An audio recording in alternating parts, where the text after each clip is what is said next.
MA final political science छठा प्रश्न पत्र भारतीय शासन एवं राजनीति। मित्रों, आज का हमारा टॉपिक है भारतीय संसद तथा उसकी कार्यप्रणाली, the Indian parliament and it's working. संसदीय संस्थाएं भारतीय शासन तंत्र के सदा घूमते रहने वाले पहिए हैं और इन संस्थाओं के कार्य परिणामों का लेखा जोखा हमारे नूतन गणराज्य में जनतंत्रात्मक उद्यम के लिए महत्व का दस्तावेज है। हमारे संविधान के अंतर्गत केंद्रीय विधानमंडल को संसद की हमने संज्ञा दी है और यह संसद द्विसदनात्मक सिद्धांत के आधार पर संगठित की गई है, यानी इसके दो सदन हैं, एक निम्न सदन और एक उच्च सदन। संविधान के अनुच्छेद 79 में लिखा है, संघ के लिए एक संसद होगी जो राष्ट्रपति और दोनों सदनों से मिलकर बनेगी, जिनके नाम क्रमशः राज्यसभा और लोकसभा होंगे। संसद जो है द्विसदनात्मक, और संसद क्या है? राष्ट्रपति प्लस दोनों सदन मिलकर संसद बनेगी और संसद के दोनों सदनों का नाम होगा राज्यसभा लोकसभा। उच्च सदन राज्यसभा, निम्न सदन लोकसभा। भारत में संसदात्मक लोकतंत्र को प्रभावपूर्ण बनाने के लिए व्यवस्थापिका और कार्यपालिका का समन्वय करना सिद्धांततः आवश्यक था, इसलिए राष्ट्रपति को भी संसद का अभिन्न भाग बनाया गया है, क्योंकि संसदीय शासन व्यवस्था है। अब हम एक प्रश्न का जो है उत्तर ढूंढ रहे हैं, विचार कर रहे हैं। प्रश्न है, क्या संसद संप्रभु है? या हम कहें कि भारतीय संसद की संवैधानिक स्थिति क्या है? तो इसका उत्तर इस प्रकार होगा मित्रों। डॉक्टर राजेंद्र प्रसाद कहते हैं, जनतंत्रात्मक प्रणाली का केंद्र बिंदु राष्ट्र की संसद है। प्रशासन की बागडोर चाहे किसी दल या वर्ग के हाथ में हो, जब तक संसद के अधिकार अक्षुण्ण है और कार्यक्षेत्र तथा कार्य संचालन की दृष्टि से उसका स्वरूप संप्रभु है, वह राष्ट्र बड़े से बड़े संकट का सामना कर सकता है। देखिए कितनी महत्वपूर्ण बात कही है डॉक्टर राजेंद्र प्रसाद ने कि जनतंत्रात्मक प्रणाली का केंद्र बिंदु ये राष्ट्र का केंद्र बिंदु जो है वो संसद है।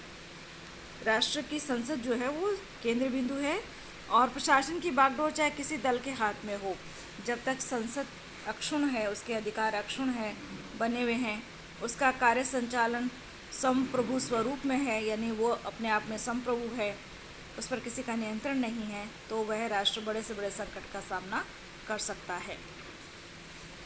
संसद की संप्रभुता पर विचार ब्रिटिश संविधान की एक महत्वपूर्ण विशेषता है मित्रों।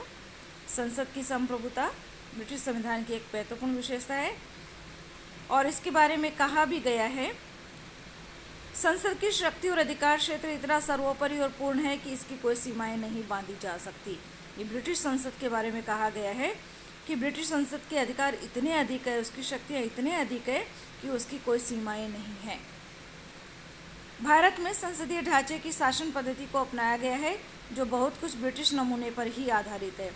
फिर भी हमारी शासन व्यवस्था संसदीय नहीं है। क्यों? क्योंकि भारतीय संविधान का स्वरूप किसी विदेशी संविधान का अनुकरण मात्र न होकर अपने में एक अनुपम और नवीन प्रयोग है। हमारे संविधान निर्माता इस तथ्य से परिचित थे कि ब्रिटिश ढंग की संसदीय प्रभुता स्वीकार करने में अनेक संस्थानात्मक कठिनाइयाँ उत्पन्न हो सकती हैं। वे तो भारत के लिए व्यावहारिक शासन व्यवस्था चाहते थे, जो कि भारतीय व्यवस्था में पोषित हो सके, वातावरण में पोषित हो सके। इसी कारण भारतीय संसद को ब्रिटिश संसद की भांति इतना संप्रभु नहीं बनाया गया है। भारतीय संसद की संप्रभुता का प्रश्न अनेक अवसरों पर वाद विवाद का कारण भी बनता है मित्रों। केशवानंद भारती के मामले में नाना पालकीवाल ने इस प्रश्न को उठाते हुए संसद की शक्तियों को मर्यादित बताया। ये प्रसिद्ध विधिवेत्ता हुए हैं नाना पालकीवाला। उनके अनुसार संसद के क्षणिक बहुमत द्वारा बुनियादी मानव स्वतंत्रता का हरण नहीं किया जा सकता एवं संसद जो है वो संविधान के अनिवार्य और स्थायी तत्वों को संशोधित नहीं कर सकती है। कहने का तात्पर्य यह है कि संविधान के प्रत्येक अनुच्छेद में संशोधन संसद यदि करे तो कुछ उसके बुनियादी तत्व है जिनमें वो संशोधन नहीं कर सकती। महान न्यायवादी नीरेन डे का मत था कि संसद के संविधान संशोधन के अधिकार पर कोई सीमा नहीं लगाई जा सकती। प्रायः भारतीय संसद की स्थिति की तुलना ब्रिटिश संसद से भी की जाती है, जो उचित नहीं है।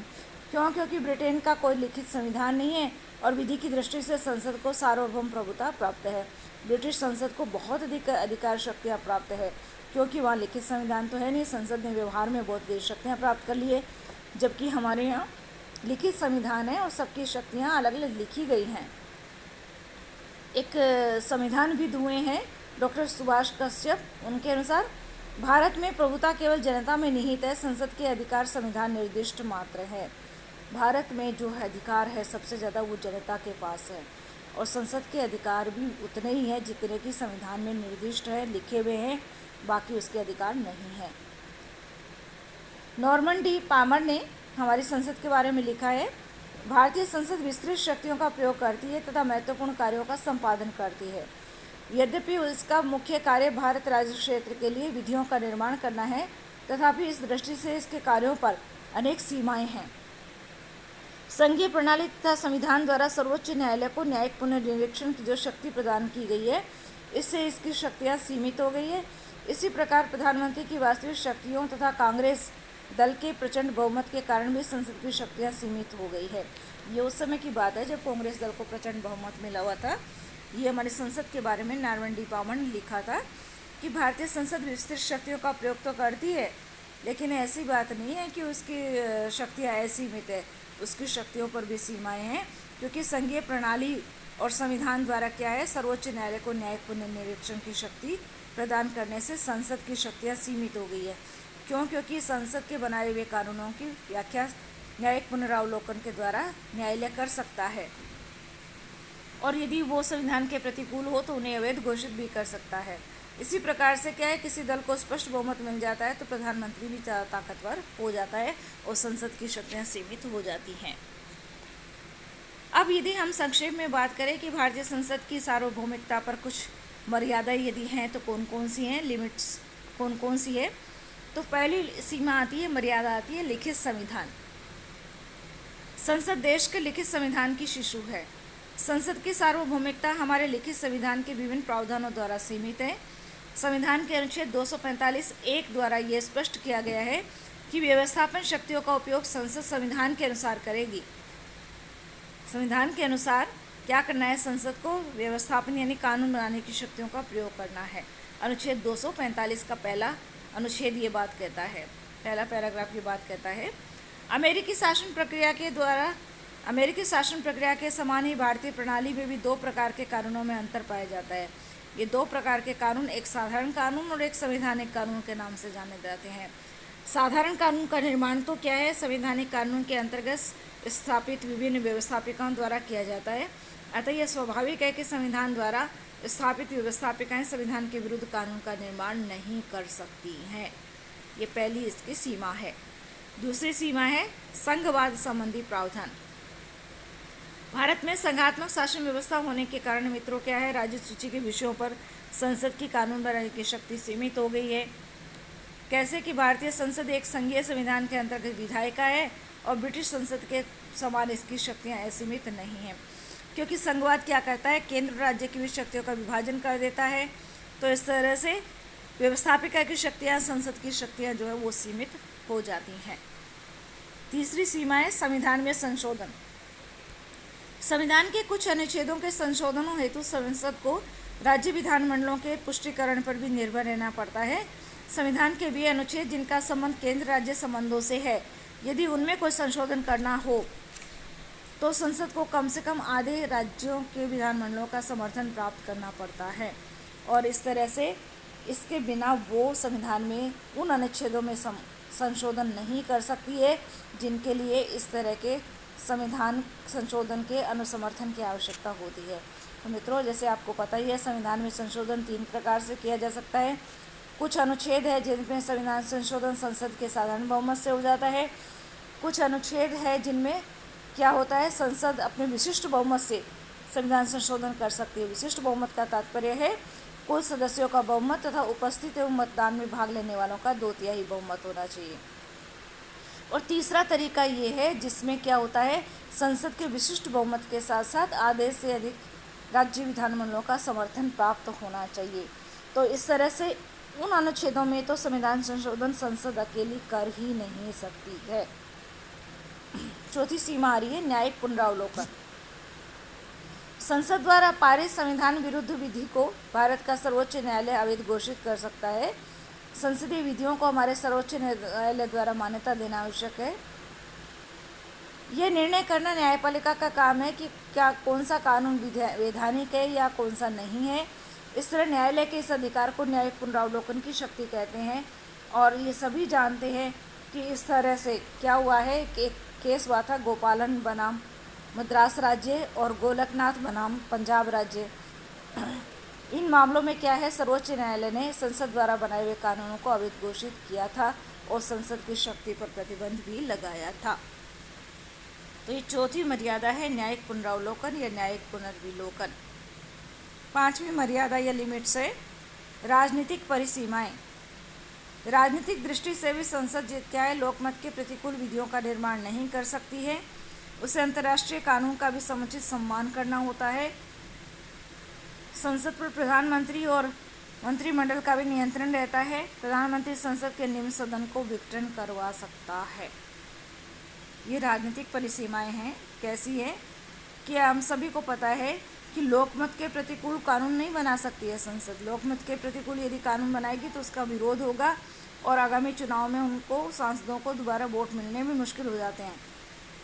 इसके अलावा अंतर्राष्ट्रीय कानून का भी सम्मान करना होता है। और संसद पर क्या है, प्रधानमंत्री और मंत्रिमंडल का भी नियंत्रण रहता है, क्योंकि आजकल हम सभी जानते हैं ज़्यादातर विधेयक जो है वो मंत्रियों के द्वारा ही प्रस्तुत किए जाते हैं।